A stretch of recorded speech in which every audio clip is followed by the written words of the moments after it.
Écoutez, à propos de l'ambition, cette équipe, ce groupe, il a envie éléphant et on est déterminé pour aller, pourquoi pas, jusqu'au bout. Quart finale, c'est une grande rivalité avec l'équipe Égypte. Je connais un petit peu l'historia footballistique entre deux nations. Derniers 30 ans, ça a été équilibré. C'est même dans l'histoire rencontre, Maroc est largement devant, mais derniers 30 ans, c'est équilibré. Mais ils m'ont parlé il y a 5 ans. C'est exactement à peu près à ce moment. Il avait un quart final Égypte-Maroc où l'Égypte il a gagné 1-0. Mais on est là pour changer ces statistiques, pour améliorer les résultats. Je pense qu'on est capable de faire, mais devant nous, c'est récemment la plus grande équipe d'Afrique. Il a gagné 7 fois le CAN. Il faut beaucoup de respect. Mais rassurez-vous, on va essayer de faire cet exploit contre l'équipe d'Égypte. Bah, je pense que c'est deux équipes qui se connaissent bien. Il y a une grosse rivalité qu'on connaissait parfaitement bien entre deux nations. Ça sera un match vraisemblablement tactique. Avantage de l'équipe d'Égypte parce que l'équipe qui a plus d'expérience, plus vice dans le jeu comme ça. J'ai regardé cette équipe. Je connais parfaitement, récemment ils ont analysé aussi notre équipe, mais de l'autre côté il y a l'enthousiasme de la jeunesse, qui ont envie de se montrer, qu'on veut gagner. Pour ça, on a un autre aussi avantage. Mais il faut se méfier de cette équipe parce que vraisemblablement dans la possession de ballon nous serons peut-être plus avantageux, mais le jeu, souvent il est un petit peu équipe qui est très bien organisée avec un joueur devant qui est capable de faire la différence tout seul, mais il faut se méfier de ça, pas tomber dans cette excès de ballon sur certaines zones, vigilance, concentration, communication très, très important. Ça sera un match avec beaucoup de petits détails qui peuvent faire la différence. À propos de sanitaire, on a 2 joueurs positifs malheureusement, qui restent dans leur chambre. Après, c'est vrai, on est un petit peu chanceux, on est resté là, on était bien logés. Les conditions de transport aussi, c'est pas difficulté parce qu'on a escorte comme ça. On est un petit peu privilégié vis-à-vis ça, vis-à-vis de la récupération. Dans l'hôtel, il n'y a pas de problème. On mange bien.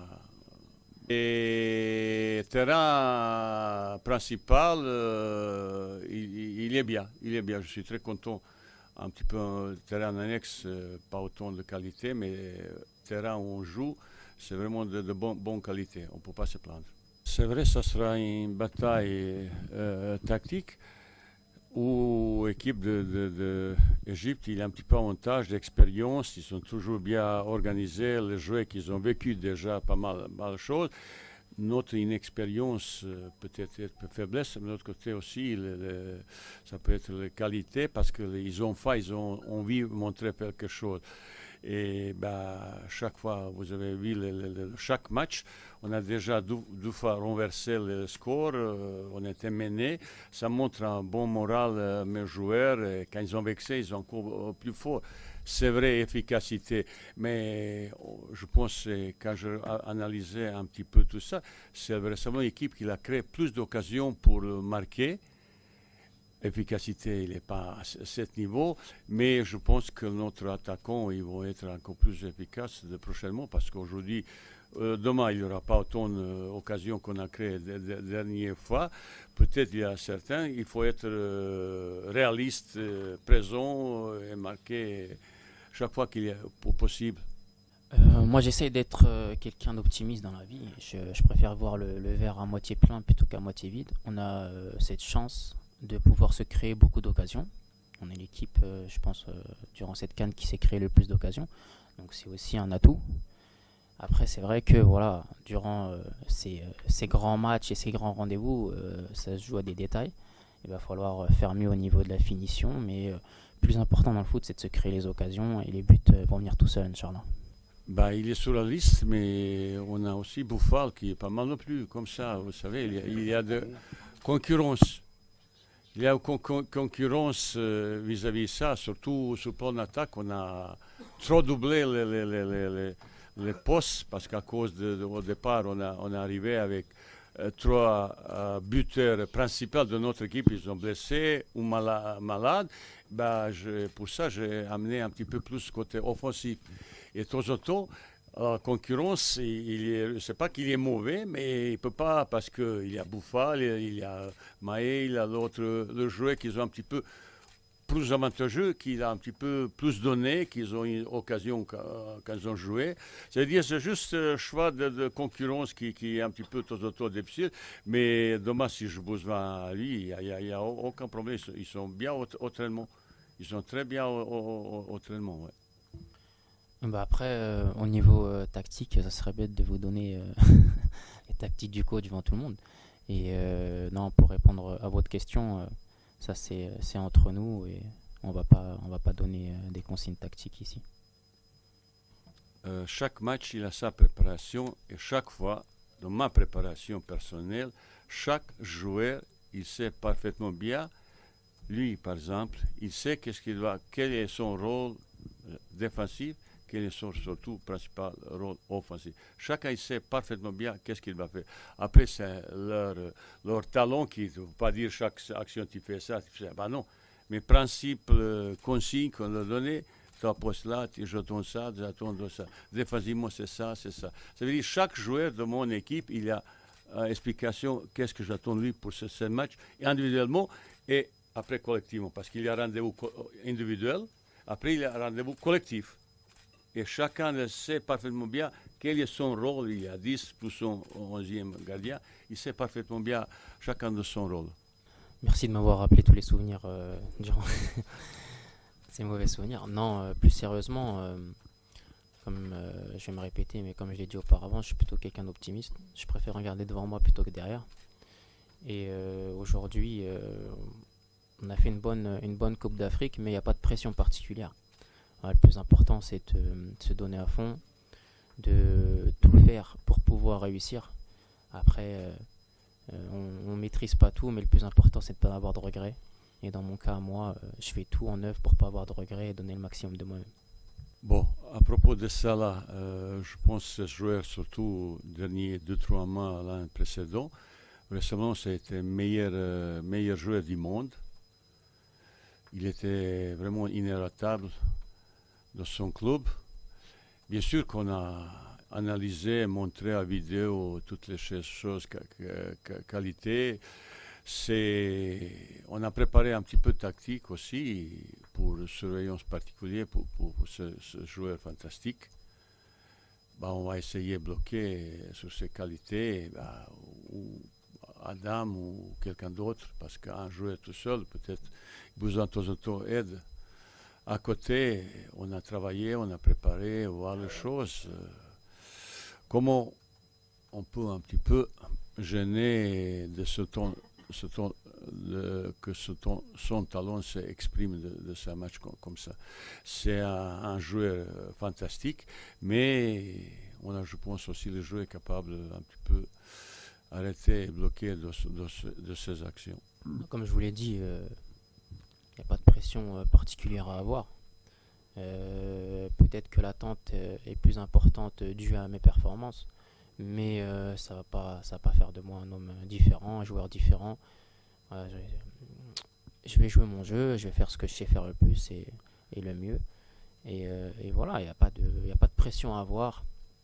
Écoutez, si l'attente est beaucoup plus grande, je le prends positivement, c'est parce que j'ai fait des choses intéressantes. Donc moi je suis un joueur qui se prend pas la tête et qui joue son jeu sans pression particulière.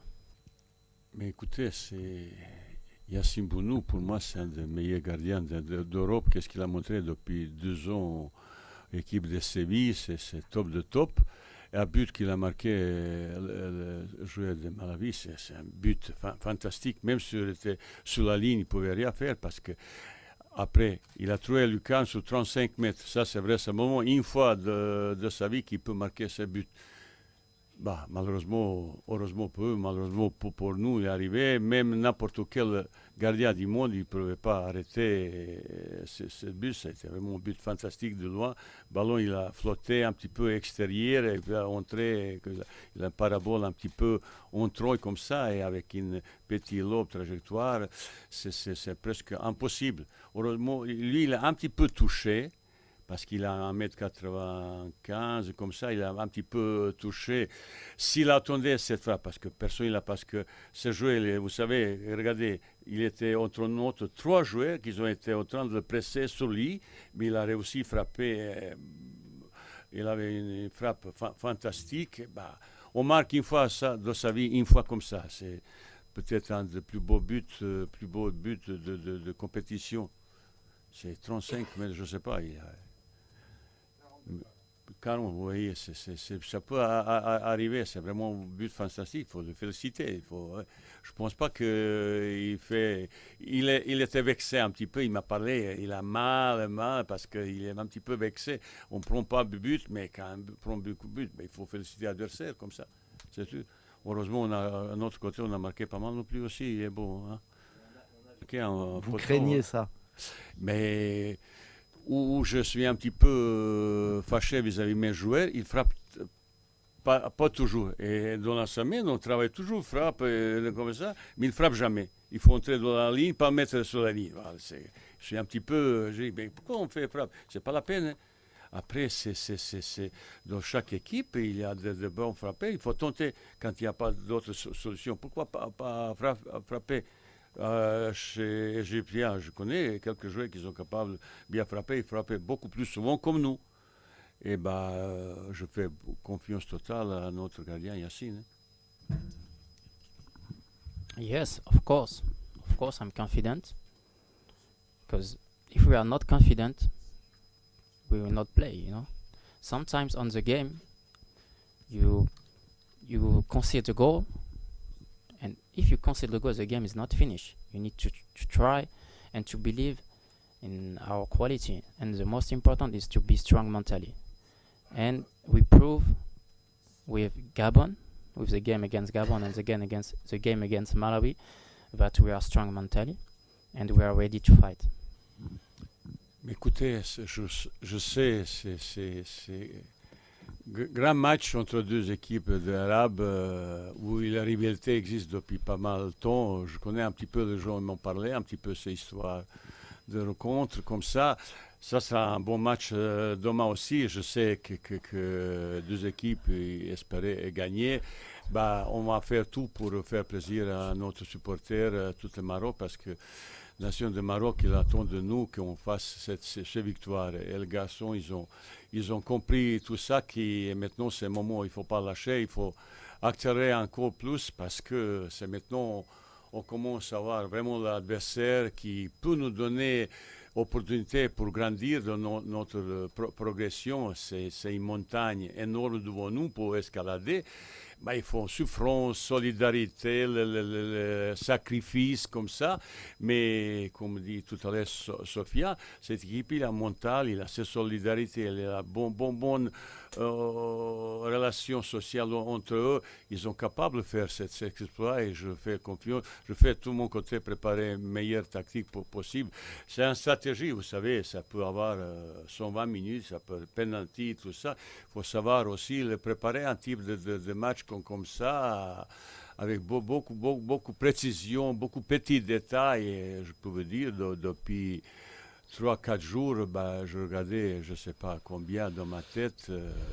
Il y a pas mal d'idées que je dois transmettre à mes joueurs de chaque détail. On a déjà commencé aujourd'hui, ce soir, demain, explication à chaque chose. Après, c'est ces joueurs un petit peu réussite aussi, comme vous avez parlé de match contre Malawi, un garçon qui frappe de 40 mètres plein du quart, ça peut se passer aussi comme ça. C'est depuis l'arrivée de là, je dis, il n'y a pas petite équipe. Vous avez vu, grande équipe qui sont déjà partis pour gagner un match, c'est pas toujours facile. Les scores sont toujours très serrés et l'équipe qui a plus de concentration. Ça commence maintenant, fraîcheur physique aussi, avoir le rôle très important, application, concentration, détermination, les fatigues, fraîcheur. Il y a pas mal de petits détails qui peuvent influencer le résultat d'un match comme ça. Mais quand ils jouent comme ça, mon équipe manque d'expérience, très jeune, ils ont vu, je vois, ils ont envoyé jouer à côté de moi, il parle bien, il est confiant et comme ça, j'aime bien. Mais il faut qu'il montre ça sur le terrain aussi, ici, qu'il me montre comme ça. Et je sais comment ils ont envie pour ce match. Et je sais que tout le Maroc, il attend de nous que ça. Voilà. Pour moi, non, parce que je ne joue pas pour jouer, peut-être, mais vous savez, on s'entraîne depuis 3-4 jours. Depuis 3 jours, on s'entraîne parce qu'on a su qu'on va jouer pas à 17h, à 16h. Depuis, on s'entraîne. Il est un petit peu chalet. J'aurais aimé que ce match, parce que c'est vraiment un match de gala, que se jouera à 20h, parce que c'est un petit peu quand même différent. Mais il faut faire ça. Ça, c'est aussi peut-être un détail qui peut influencer comme ça. Il faut se bien préparer, surtout au chauffement, il faut être vraiment parfait pour rentrer bien dans un match. Ça, c'est un petit détail qui peut influencer peut-être ce match. Mais c'est ces choses, quand tu es jeune, c'est ça où tu es mental. Petit jeune comme ça, il faut gagner ça. C'est facile de pleurer, c'est facile de trouver excuse. Ben non, il n'y a pas d'excuse. On y va, ça c'est pour nous, pour eux c'est la même chose. Voilà.